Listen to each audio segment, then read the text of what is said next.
বন্ধুরা, বাঙালির মাছ আর ভাত এই দুটি না হলে একদমই চলে না। আজকে যে মাছের বাজারে সন্ধান দিতে চলেছি সেখানে কিন্তু খুব সস্তায় আপনারা মাছ পেয়ে যাবেন। যদি নালিকুল বা তার আশেপাশে বা শিয়াখালের আশেপাশে আপনার বাড়ি হয় তাহলে সকালবেলা বাজারে করা ব্যাগটা নিয়ে চলে যান এই শিয়াখালা চৌমাথার মোড়ের যে পাইকারি বাজার আছে সেখানে। আমাদের এখানে খুব কম দামে আপনি মাছ পেয়ে যাবেন। দেখতে পাচ্ছেন এখানে শুধু ব্যবসায়ী নয়, এখানে একটি করে ছোট ব্যাগ নিয়েও হাজির হয়ে গেছে পরিবারের একজন সদস্য। কারণ সকলে জানে যে এখানে মাছের দামটা অন্যান্য পাইকারি বাজারের তুলনায় একদম কম।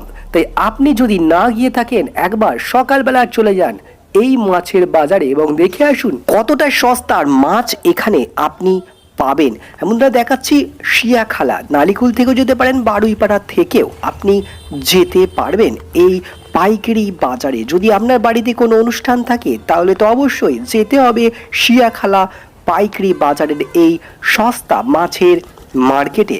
মাছ অবশ্যই সকলের প্রিয় একটি খাবার, তাই এই মাছের জন্য আপনাকে যেতে হবে সেই প্রাচীন যে নাম শিবক্ষেত্র, এখন যেটা শিয়াখালা। বন্ধুরা, অনেকেই জানেন, আর যারা জানেন না তারা অবশ্যই কমেন্ট করবেন, অবশ্যই তাদের বলে দেয়া হবে।